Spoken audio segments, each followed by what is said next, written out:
అయినను మొదట నీకుండిన ప్రేమను నీవు వదలితివని నేను నీ మీద తప్పు ఒకటి మోపవలసి ఉన్నది. కొన్నిసార్లు మనం అనుకుంటాం, నాలో ఉన్న 99 పర్ఫెక్ట్ థింగ్స్ చూసి దేవుడు ఒక ఇంపర్ఫెక్ట్ థింగ్ని ఓవర్లుక్ చేస్తారేమో అని. 99 విషయాల్లో నేను బాగుంటే అవన్నీ దేవుడు చూసి మురిసిపోయి ఆ ఒక్కటి ఏదైనా లోపం ఉంటే దాన్ని చూసి చూడనట్లుగా ఆయన వదిలిపెట్టేస్తాడేమో అని కొన్నిసార్లు మనం అనుకుంటాం. కానీ దేవుడు, ఇందాక మనం చూసాం, ప్రేమ కలిగి సత్యము చెప్పుచు క్రీస్తు వలె ఉండుటకు అన్ని విషయములలో మనము ఎదుగుదాం. దేవుడు మనం అన్ని విషయాలలో పరిపూర్ణులుగా ఉండాలని కోరుతున్నాడు. He wants us to be perfect in all things. పరలోకమందున్న మీ తండ్రి పరిపూర్ణుడై ఉన్నట్లుగా మీరు కూడా పరిపూర్ణులై ఉండి, be perfect just as your father in heaven is perfect అనే మాట దేవుని వాక్యంలో చూసాం. అన్నీ బాగున్నా ఒక్క లోపం ఉన్నా కూడా అది దేవునికి ఇష్టం లేదు. ఆ విషయంలో కూడా నువ్వు ఎదగాలి, ఆ విషయంలో కూడా నువ్వు దేవుని రూపంలోనికి మార్చబడాలని దేవుడు కోరుకుంటున్నాడు. సో ఇక్కడ దేవుడు ఎఫెసీలో ఉన్న సంఘం గురించి ఆయనకున్న డిస్సాటిస్ఫాక్షన్, ఆయనకున్న అసంతృప్తి ఏంటంటే, నీవు మొదటి ప్రేమను విడనాడా. ఫస్ట్ లవ్ అంటే ఏంటంటే, చూడండి, పెళ్ళైన వాళ్ళకి అది తెలుస్తుంది.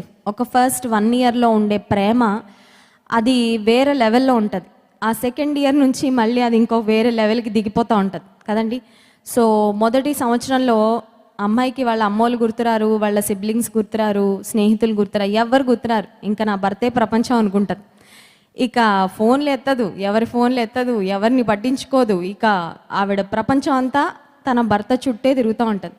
బట్ ఇయర్స్ గడిచే కొద్దీ ఓకే, మళ్ళీ ప్రపంచంలోకి వచ్చేసి మళ్ళీ అన్నిటినీ బ్యాలెన్స్ చేసుకోవడం ప్రారంభం అవుతుంది. ఇక ఆ తర్వాత సంవత్సరాలు గడిచే కొద్దీ ఏ లెవెల్కి వెళ్ళిపోద్ది అంటే, భర్త పిలుస్తున్న భర్తను పట్టించుకోరు కొంతమంది. ఆయన లిస్ట్లో లాస్ట్ పెడతారనమాట. టీ కావాలా, నువ్వు పెట్టుకో, టీ నీకేమైనా కావాలా చేసుకో అని. అంటే భర్త మీద ఒకప్పుడు 100% ఉన్న ప్రేమ ఇప్పుడు స్లోగా రాను అదొక డిక్లైనింగ్ గ్రాఫ్ లాగా ఒక 15%కి 10%కి వెళ్ళిపోద్దాను. సో మొదటి ప్రేమ అనేది చాలాసార్లు మొదటి సంవత్సరంలో ఉన్నట్లుగా తర్వాత సంవత్సరాల్లో చాలామంది జీవితాల్లో ఉండదు. అఫ్కోర్స్ క్రీస్తు ప్రభును కలిగిన కుటుంబాలలో ప్రేమ, the love for each other grows, అది పెరుగుతూ ఉంటుంది. కానీ దేవుడు లేని కుటుంబాల్లో తరుగుతూ ఉంటుంది.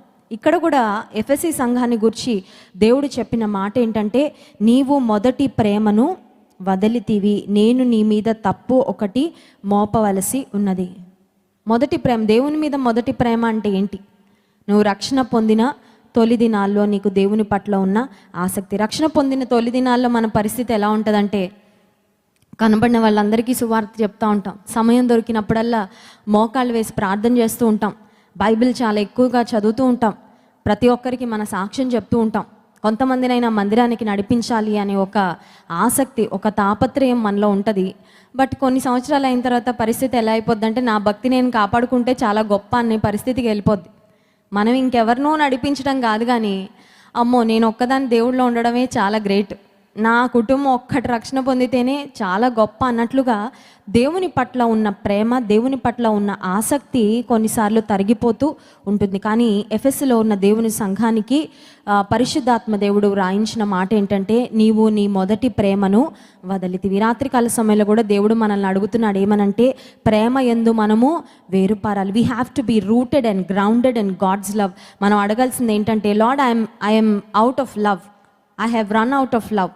నా లోపల ఒకప్పుడు నువ్వంటే ప్రేమ ఉండేది, నీ పనులంటే ప్రేమ ఉండేది, కానీ ఇప్పుడు ఎందుకో కొన్ని పరిస్థితుల వలన నీ పట్ల నా మనసులో ఉన్న ప్రేమ, ఆసక్తి తరిగిపోతున్నాయ్యా. మళ్ళీ నన్ను స్థిరపరచు, ప్రేమ యందు వేరుపారి స్థిరపడి ఫలించే అనుభవాలు నా జీవితంలో దయచే. నాలో నీ పట్ల ఉన్న మొదటి ప్రేమను తిరిగి నీవు నాకు అనుగ్రహించు ప్రభా, నీ కొరకు వాడుకొని.